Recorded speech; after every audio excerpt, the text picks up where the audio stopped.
Hello dear students. तो एमवीपीपी का exam आपको ओवर हो चुका है और हम आपके लिए मैट का सॉल्यूशन लेकर आए हैं 2024 का जो पेपर आपने लिखा है। मुझे पूरी उम्मीद है कि आप सब बच्चों ने बहुत ही शानदार तरीके से इस एग्ज़ाम को लिखा होगा। जो बच्चे भी मेरे साथ क्लास में जुड़े हुए थे उनके तो ऑलमोस्ट 160 प्लस मार्क्स जा रहे हैं। बहुत सारे स्टूडेंट ने बहुत शानदार परफॉर्मेंस दिया है और मैं आप सबको कॉन्ग्रेचुलेट करना चाहता हूँ कि डेफिनेटली आप इस एग्ज़ाम को क्वालिफाई करेंगे और गवर्नमेंट से आप स्कॉलरशिप लेंगे। तो आप साथ साथ मेरे अपने पेपर को चेक भी कर सकते हैं, जो सॉल्यूशन आपने दिया है और आंसर जो मार्क किया है वो इसी तरीके से है कि नहीं। तो चलते हैं हम लोग क्वेश्चन के ऊपर। सबसे पहला आपके पास ज़्यादातर मैथमेटिक्स का पोर्शन था, तो पहले कुछ सवाल यानी वेन डायग्राम का क्वेश्चन स्टार्ट होने से पहले काफ़ी सारे सवाल आपके जो है मैथ्स बेस्ड थे। तो यहाँ आपने देखा कि 16 इंटू 12 पहले आपको दिया हुआ है। सिंपल लीनियर एक दिया हुआ इक्वेशन आपके पास, इसको सिंपली सॉल्व करना है। अलजेब्रिक इक्वेशन है, कोई बहुत मुश्किल सा सवाल नहीं है, बहुत आसान सा सवाल है। तो 16 इंटू 12 आपने मल्टीप्लाई किया तो ये 192 हो गया। 192 में फिर 7 से आपने डिवाइड किया तो 7 9 ज़ा 63 और 7 4 बचा, तो 7 6 ज़ा 42। 192 minus 96 is equal to x plus 95। तो इधर आपके पास कितना हो गया, 192 माइनस 96, तो ये आपके पास आ गया 96 और माइनस 95 को उधर लेकर आ गए इज इक्वल टू एक्स। तो एक्स की वैल्यू बच्चों आपके पास कितने आ गई, 1। तो बहुत सिंपल सा सवाल था, कुछ भी नहीं था इस क्वेश्चन के अंदर, सिंपल कैलकुलेशन था। कोई इसमें ना ट्रिक था ना किसी प्रकार का कोई इसमें कॉन्सेप्चुअल कुछ लग रहा था, इसके अंदर सिंपल कैलकुलेशन था। अगला सवाल आपको सबको पता है, a square minus b square का फॉर्मूला क्या होता है। A square minus b square is a minus b into a plus b. तो इसी तरीके से हम ब्रेक कर देंगे, ये ए स्क्वायर लिखा हुआ है, ये बी स्क्वायर लिखा हुआ है, तो आपने लिखा 0.1 माइनस 0.01, इसको आप करेंगे फिर 0.1 और plus 0.01, A minus b into a plus B. Denominator में आपके पास 0.0001 है और साथ में यहाँ प्लस 1 दिया हुआ है। तो 0.1 में से यानी आप 0.10 कर लीजिए, इसको में से 0.01 को सब्ट्रैक्ट किया तो आपके पास ये 10 में से 1 गया 9 और ये 0 हो गया, 0 में 0 गया 0, 0.09 इनटू आपके पास ये ऐड होके आ गया 0.11, दिस होल डिवाइडेड बाय 0.001। तो यहाँ से 2 डेसिमल यहाँ से और 2 यहाँ पे एक 0 और है, तो यहाँ से 4 डिजिट्स निकल के 2 इंटू 2 यानी दोनों डिजिट्स निकल के, तो आंसर जो आएगा आपके पास सिंपली 9 को आपने 11 से मल्टीप्लाई कर दिया, 11 9 ज़ा 99 हो गया और साथ में प्लस 1 को नहीं भूलना है, साथ में प्लस 1 था, 99 प्लस 1 यानी ओवरऑल जो रिजल्ट आ गया इसका 100। तो simply calculation based, simple a minus b into a plus b के ऊपर ये क्वेश्चन बेस्ड था। नेक्स्ट क्वेश्चन पे चलते हैं। There are 1400 students in a school, बहुत बढ़िया, 1400 बच्चे हैं। 25% ऑफ दोज वेयर स्पेक्टिकल्स, उसमें से 25% चश्मा लगाते हैं। 2/7 of those wearing spectacles are boys. How many girls are in school wear spectacles? Okay, 2/7 of those wearing spectacle are boys. तो यानी जो स्पेक्टिकल वेयर करते हैं इसका 2/7 अगर बॉयज है तो 5/7, यानी टोटल अगर 2/7 है तो इसका 5/7 जो है वो गर्ल्स हो गई। सिंपल सी बात है। तो पहले तो ये देख लेते हैं कि टोटल कितने लोग चश्मा लगाते हैं। चश्मा लगाने वाले जो हैं वो 25% है, तो 1400 का 25% निकालना है। 25/100 और 1400 कर लो। 25 बाय, या सीधे सीधे डायरेक्ट कैलकुलेट करना है तो 10% कितना हो गया 140, 20% कितना हो गया 280 और 280 प्लस 5% और यानी 70, तो 280 प्लस 70 यानी 350, यानी 25% सीधे सीधे निकाल लिया। 350 बच्चे ऐसे हैं जो स्पेक्ट्स लगाते हैं। आई होप आपको बात समझ में आ गई। या तो आप इसको क्या कर लीजिए 25/100 इंटू 1400, लेकिन डायरेक्ट इसको फिर कैलकुल मल्टीप्लाई कीजिए। 25 को 14 से मल्टीप्लाई करेंगे तो 350 आएगा। मैंने कैसे किया, इसका 10% निकाला 140, इसका डबल कर दिया तो 20% 280 और 10 आधा किया यानी 5% और तो 70, 280 प्लस 70 यानी 350। 350 बच्चे जो है स्पेक्टिकल्स लगाते हैं। इसमें से क्या है 2/7, इसका 2/7 जो है बॉयज़ है, लेकिन इसने बॉयज़ नहीं पूछा, इसने पूछा गर्ल्स कितनी है। तो 2/7, तो रिमेनिंग फैक्टर क्या है 5/7, रिमेनिंग फ्रैक्शन 5/7, तो 5/7 ऑफ व्हाट 5/7 ऑफ 350। टोटल तो 350 लोग, इसका था 2/7 बॉयज़ हैं, 5/7 जो गर्ल्स होंगी। तो बच्चों आपने इसको 350 से मल्टीप्लाई कर दिया, 7 5 ज़ा तो 5 इंटू 50 250 हो गया, तो 250 गर्ल्स थी। तो जो 350 बच्चे जो चश्मा लगा रहे हैं उसमें से 250 बच्चियाँ जो हैं वो 250 बच्चे गर्ल्स हैं और बाकी के बच्चे जो हैं वो बॉयज़ हैं। सिंपल सा क्वेश्चन था। हाँ, ये अच्छा क्वेश्चन है। 40% ऑफ एक्स जो है वाई है, then y% of 40 is same as. देखने में कंफ्यूजिंग है लेकिन बहुत आसान सा सवाल है। क्या करना है, 40% ऑफ एक्स यानी 40% ऑफ एक्स कैसे लिखोगे, 40/100 ऑफ एक्स, क्या दिया हुआ, y दिया हुआ है, इसको बस मैंने मैथमेटिकल फॉर्म में लिख दिया। देन y% ऑफ 40 पूछ रहा है, यानी y/100 ऑफ 40 क्या होगा ये पूछ रहा है, इसमें से कौन सा ऑप्शन करेक्ट होगा। This is what has been asked to you. ठीक है, बहुत बढ़िया। तो y% ऑफ 40 पूछा है, ठीक है। तो मेरे पास तो कुछ क्या है भाई, y की वैल्यू यहाँ पे दी हुई है मेरे पास, ये चीज़ मैं कुछ नहीं कर रहा हूँ, ये y की वैल्यू उठा के यहाँ पे सब्स्टिट्यूट कर देता हूँ, देखते हैं क्या आता है निकल के। तो y की जगह मैं लिख दिया 40/100, y की जगह लिख दिया 40/100 ऑफ x। ये 100 अपनी जगह पर है, 1/100, और ये 40 भी अपनी जगह पर है। आई होप आपको बात समझ में आई। मैंने सिर्फ इस y की जगह, ये जो y है, इस y की जगह ये वाला पोर्शन उठा के रख दिया, इस y की जगह ये वाला पोर्शन उठा के रख दिया, बाकी 40/100 अपनी जगह पर ही है। इसको सिंप्लीफाई कर लेते हैं, सिंप्लीफाई करके देखते हैं कितना आता है। तो भाई ये 2 0 तो इस 100 को काटने के लिए काफ़ी हो गया, तो आपके पास कितना आ गया, 4/100 ऑफ x आ गया। यानी क्या लिखा हुआ है, 4 बाई, और ये 4 यहाँ पे भी था, 4 × 4/100 ऑफ x आ गया ये तो, यानी 16, 4 × 4 कितना हो गया, 16/100 ऑफ x। 16/100 ऑफ x मतलब क्या होगा, 16% ऑफ x। ये आंसर है हमारे पास। आई होप बात समझ में आ गई आपको। 4 यहाँ बचा था, 4 यहाँ बचा था, 4 × 4 16 हो गया, नीचे एक 100 बचा, यानी 16/100, और x ऑलरेडी आपके पास था ही बाय डिफॉल्ट, ये वाला x जो था, तो 16/100 ऑफ x, यानी क्या, इसका मतलब क्या है, 16% of x। This is the answer. Next question, if the perimeter of a square is same as that of a rectangle, okay, हम जरा ब्रश चूज करते हैं, ओके तो यहाँ पे क्या लिया हमने, if the perimeter of a square, square का perimeter same as that of a rectangle, ठीक है, whose length is 24 metre and double of its breadth, whose length is 24 metre and it is double of its breadth। तो भाई breadth obviously 12 होगा, 12 metre, तो हमारे पास breadth आ गया 12 metre, length इसने बोला 24 मीटर जो कि ब्रेथ का डबल है, ठीक है। लेंथ और ब्रेथ आ गया, तो पेरीमीटर हमें पता है कितना होता है, 2 टाइम्स L+B होता है, और ये किसके बराबर हो जाएगा, ये पेरीमीटर ऑफ स्क्वायर के बराबर ही है। तो स्क्वायर का हम जो मान लेते हैं कि ए लेंथ है, तो this is equivalent to 4a। अब ये तो हमें दिया हुआ है 2 × 12 + 24 इज इक्वल टू 4a। यहाँ से बच्चों a की वैल्यू आ जाएगी आपके पास, 12 + 24 से 36 हो गया, 2 × 36 इक्वल टू 4a, तो 4 9 तो a की वैल्यू कितनी आ गई आपके पास, 18। तो मीटर्स में है तो 18 मीटर हमारे पास a आ गया। अब इसने क्या बोला है, एरिया ऑफ स्क्वायर, तो एरिया कितना होगा भाई, a का स्क्वायर यानी 18 का स्क्वायर, स्क्वायर आपको पता है कितना हो जाएगा, 324। 18 का square is 324, this is the area of square. तो आसान सा सवाल था, बस वैल्यूज पुट करनी थी। अच्छा, अब क्या है आपके पास, if divisor is 10 times of quotient and 10 times of remainder, if quotient is 10 then dividend. तो ये तो सबको पता है, जब डिवाइड करते हैं तो भाई जो अंदर लिखा होता है इसको हम क्या बोलते हैं, इसको बोलते हैं,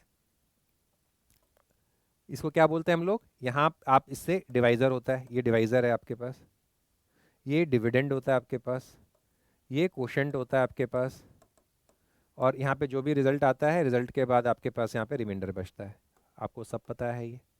अब हमारे पास ये वाली वैल्यू कैसे आती है, डिविडेंड क्या आता है, this into this plus this.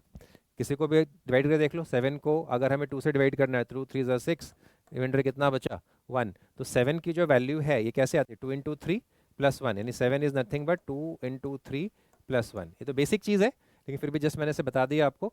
तो यहाँ पे क्या बोला है, इफ डिवाइजर इज 10 टाइम्स, यानी ये डिवाइजर है, divisor is 10 times the quotient, यानी डिवाइजर जो है वो 10 टाइम्स कोशेंट है, ठीक है, बहुत बढ़िया।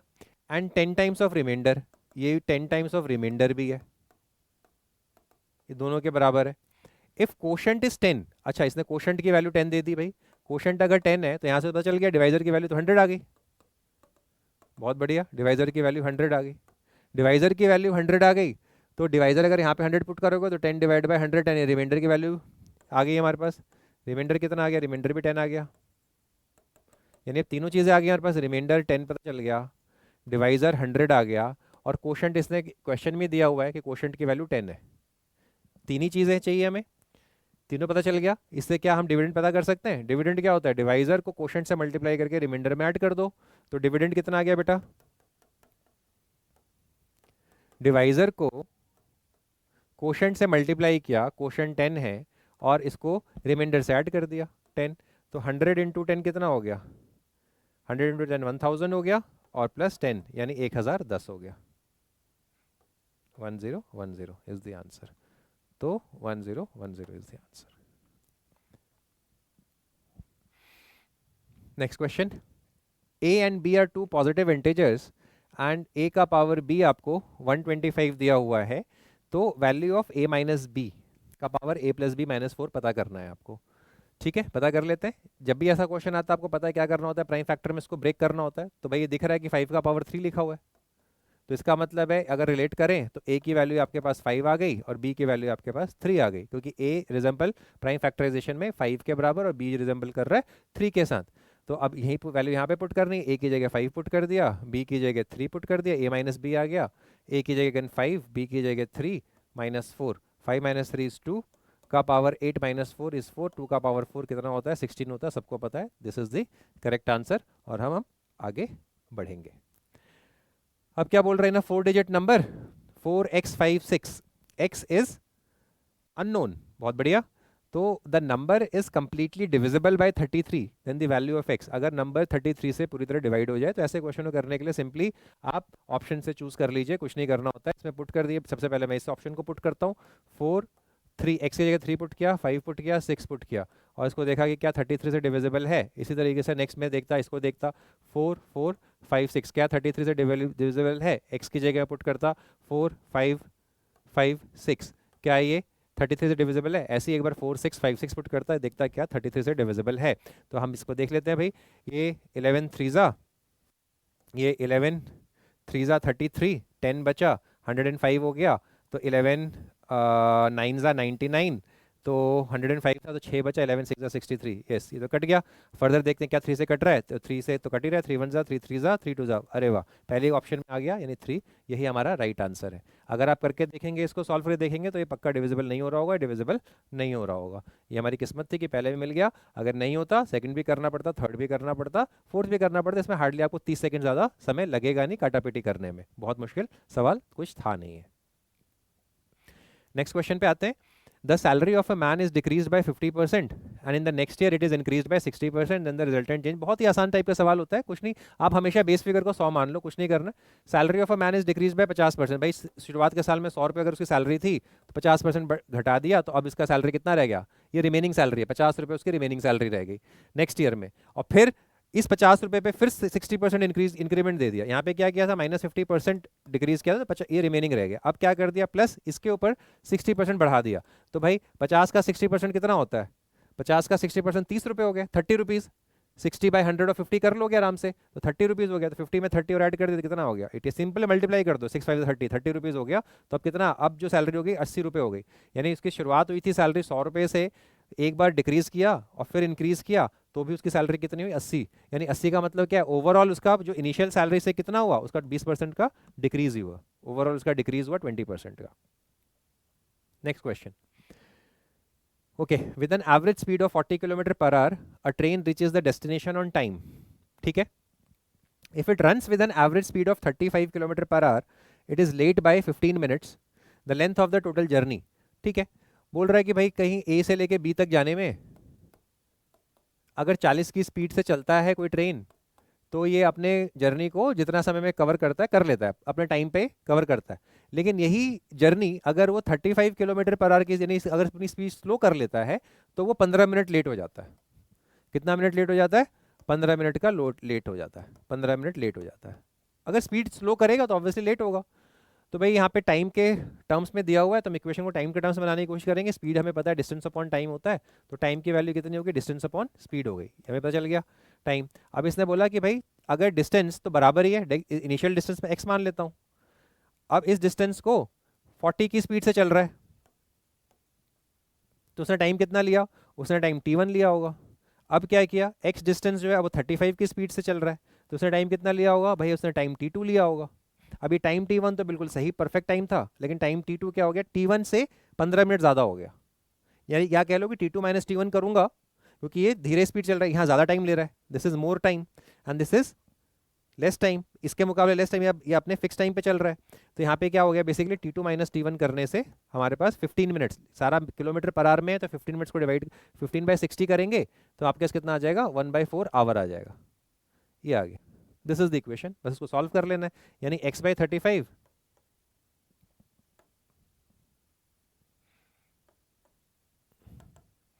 x/35 minus x/40 equal to 1/4।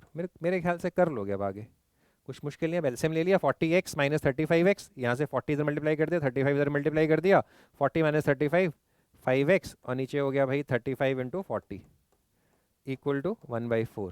तो 4 से कट गया, 4 10 ज़ा, ठीक है, 5 1 ज़ा, 5 2 ज़ा भी कट गया, तो 35 इंटू 2 70 हो गया। तो x की वैल्यू कितनी आ गई, 70 किलोमीटर्स आ गई। This is the answer. Crux क्या था, बस इस इक्वेशन में पहुंचना था कि 35 किलोमीटर पर आवर की स्पीड से चलेगा तो इतना टाइम लेगा, 40 किलोमीटर पर आवर की स्पीड से चलेगा तो इतना टाइम लेगा, दोनों का डिफरेंस जो है 15 मिनट के बराबर है। 15 मिनट को हम अगर आवर्स में कन्वर्ट करेंगे 15/60 which is equivalent to 1/4। Next question, again substitution type of question है। If 2p is 2p minus 3/p, तो क्या किया, 2p माइनस 3/p 4 है, तो कितना हो गया, 2p square minus 3 is equal to 4p हो गया। अच्छा, तो देन फाइंड द वैल्यू, इसकी वैल्यू फाइंड करनी है। तो क्या हमें दिख रहा है 3 माइनस 2p स्क्वायर, ऐसा कुछ बन गया यहाँ पे, अगर मैं माइनस मल्टीप्लाई कर दूँ बोथ साइड्स तो 3 माइनस 2p स्क्वायर ही तो लिखा हुआ है, is equal to minus 4p हो गया, ये minus multiplying minus both sides. तो क्या मैं 3 माइनस 2p स्क्वायर की जगह 4p पुट कर सकता हूँ, यस सर बिल्कुल पुट कर सकता हूँ, लेकिन 4p क्यों पुट कर रहे हो सर, माइनस 4p पुट करो, यस माइनस 4p पुट कर दिया हमने इसकी जगह। अब नीचे लिखा हुआ है बच्चों क्या, 4p स्क्वायर माइनस 8p, तो यहाँ पे अगर मैं फिर देखूँ इसको थोड़ा सा रीएडजस्ट करूँ तो क्या मैं इसको लिख सकता हूँ 2p square minus 4p is equal to 3। ऐसा कुछ बनाने के लिए मैं दोनों साइड 2 मल्टीप्लाई कर देता हूँ, तो 4p square minus 8p is equal to 6। क्या किया, इस पूरे इक्वेशन को मैंने 2 से मल्टीप्लाई किया, 2 से मल्टीप्लाई किया तो ये आ गया 4p square minus 8p equal to 6। तो यही तो लिखा हुआ है यहाँ पे 4p स्क्वायर माइनस 8p, इसकी जगह मैं यहाँ पे 6 पटक देता हूँ, तो 6 माइनस 10, फाइनली कितना हो गया minus 4p, 6 minus 10 is minus 4, minus से माइनस कैंसिल हो गया, 4p अपॉन 4 आया, 4 से 4 कैंसिल हो गया, तो ये तो p बच गया हमारे पास। p क्या ऑप्शन में है, बिल्कुल ऑप्शन में है, ऑप्शन 2 है। कितना आसान है। तो इस तरीके से क्वेश्चन जो है बेसिक क्वेश्चन ही है, कोई बहुत मुश्किल सवाल नहीं थे, बहुत ईजी सवाल थे। ये सब मैंने आपको अपनी क्लासेस के अंदर सॉल्व सारे इस टाइप के क्वेश्चंस कराए हुए हैं। काफ़ी क्वेश्चन तो ऐसे हैं जो डायरेक्ट हमारे नोट से उठ के आ गए हैं, डायरेक्ट जो हमने क्वेश्चन किए हैं क्लास के अंदर वही आपके एमवीपी एग्जाम के अंदर वो क्वेश्चंस आपको मिले हैं। जिन बच्चों ने मेरी सारी क्लासेस अटेंड करी है आपको पता है कि 100% पेपर हमारे नोट्स में से ही था। अब आप देखिए वेन डायग्राम, वेन डायग्राम के ऊपर तो हमने इतनी क्वेश्चंस प्रैक्टिस किए थे और भर भर के इस बार भी क्वेश्चंस वेन डायग्राम से आपके पास है, करीबन 10 से 12 सवाल सिर्फ वेन डायग्राम से ही थे आपके पास। और शुरुआत में मैंने आपको सारा बता दिए थे वेन डायग्राम कैसे करना है सॉल्व, और मेरे बच्चों ने मेरे को लगता है हार्डली 10 से 15 सेकंड के अंदर पांचों के 5 सवाल उड़ा दिए होंगे वेन डायग्राम्स के। The Venn diagram given below is about different game played by the students. तो भाई क्रिकेट को रिप्रेजेंट किया है ट्राइंगल से, यानी ट्राइंगल रीजन के अंदर जो भी नंबर दिए हुए सारे क्रिकेट खेलने वाले हैं। ऐसे ही फुटबॉल, यानी ये जो रेक्टेंगल है इसके अंदर जो भी नंबर्स दिए हुए हैं सब फुटबॉल खेलने वाले हैं, और जो सर्कल के अंदर जो भी नंबर दिए वो सारे के सारे बैडमिंटन खेलने वाले हैं। ऑब्वियसली ओवरलैपिंग वाले का क्या मतलब है, जहाँ तीनों फिगर मर्ज हो रहे हैं, जैसे कि मैं बात करूँ कि तीनों ही गेम्स खेलने वाले कितने बच्चे अगर पूछते था तो वो 3 है, जो ट्राइंगल का, रेक्टेंगल का और सर्कल का मर्जिंग पार्ट है, तीनों का कॉमन पार्ट है, ओवरलैप्ड पार्ट है। तो उस पार्ट पे जो बच्चे दिखाई दे रहे हैं वो तीनों ही गेम्स खेल रहे हैं। ऐसे अगर मैं बोलूं कि सिर्फ बैडमिंटन खेलने वाले कितने बच्चे हैं, तो बैडमिंटन, ओनली बैडमिंटन की बात कर रहा हूं, तो only badminton and not cricket and football, ये ध्यान रखना, नॉट क्रिकेट एंड फुटबॉल, तो मैं सिर्फ बोलूंगा 4 + 8 12। लेकिन अगर मैं आपसे बोल दूं कितने ऐसे बच्चे हैं जो बैडमिंटन खेलते हैं, बैडमिंटन खेलते हैं, मैंने कुछ नहीं बोला, क्रिकेट और फुटबॉल को रिस्ट्रिक्शन नहीं लगाया, बैडमिंटन खेलते हैं, तो बैडमिंटन सर्कल के अंदर जितना भी है सबको आप ऐड करोगे, 4 + 8 + 6 + 3, 6 + 3 9, 9 + 8 17, 17 + 4 21, यानी सारे के सारे बच्चे जो हैं वो हमारे क्या खेलते हैं, सर्कल के अंदर जितना भी है वो सारे के सारे बैडमिंटन खेलते हैं। तो सबसे पहला क्वेश्चन क्या है, what is the total number of students who plays cricket. उसने कोई रिस्ट्रिक्शन नहीं लगाया, ध्यान रखिए, क्रिकेट को सिर्फ इससे मतलब है, वो चाहे बैडमिंटन खेलता हो कोई फर्क नहीं पड़ता, फुटबॉल खेलता हो कोई मतलब नहीं है, उसको ये चाहिए जो क्रिकेट खेलता हो। तो क्रिकेट खेलता हो यानी जो इस ट्राइंगल के अंदर जो पार्ट है, इस ट्राइंगल के अंदर जो भी नंबर दिखाई दे रहे हैं सबको जोड़ दो, 2 + 1 3 + 3 6, बस यही है ट्राइंगल के अंदर दिखने वाले। तो ये हमारे पास जो इसका आंसर है बेटा वो 6 हो गया, very simple. Next question, total number of student who play football. अच्छा जैसे बताया था, अब फुटबॉल का देख लेते हैं। फुटबॉल यानी पहले इसको मिटा देते हैं, कि इसको हटा देते हैं, मैं फिर एक लेज़र डायग्राम से दिखा देता हूँ आपको। यहाँ पे हम ले लेते हैं लेज़र, ले लेते हैं एक, और लेज़र के अंदर व्हाट इज़ दी, फुटबॉल खेलने वाले बच्चे चाहिए, तो फुटबॉल वाले भाई रेक्टेंगल वाले पार्ट, बहुत बड़ा लेज़र हो गया है, इसको थोड़ा सा हम डिक्रीज करते हैं, यस। तो लेज़र पार्ट यानी यहाँ पे मैं अगर आपको दिखाऊं, अभी आपको ब्लिंक करेगा ये वाला पार्ट, इस पार्ट के अंदर जो भी आपको नंबर दिखाई दे रहा है वो फुटबॉल खेलने वाला है। तो सबको काउंट ही तो करना है, क्या करना है, 5 + 1 6 + 7 13 + 3 16, 16 और +6 22, यानी 22 बच्चे ऐसे हैं जो भाई फुटबॉल खेलते हैं। तो क्या हमारे पास आंसर में 22 है, यस 22 है, this is the answer, 22 is the answer. ऐसे ही total number of student who play badminton कर लिया होगा अब तो आपने, बैडमिंटन खेलने वाले 3 + 6 9 + 8 17 + 4 21, ये बैडमिंटन खेलने वाले बच्चे हैं। लेकिन इसने क्या बोला है, total number of student who play badminton, तो सर्कल के अंदर सबको काउंट कर लिया, रिजल्ट कितना आया हमारे पास 21, तो बिल्कुल 21 is the answer. Now the total number of student who play cricket but not football. अब यहां ध्यान रखना है बच्चों आपको, इस क्वेश्चन में टोटल स्टूडेंट जो क्रिकेट खेलते हैं लेकिन फुटबॉल नहीं खेलते।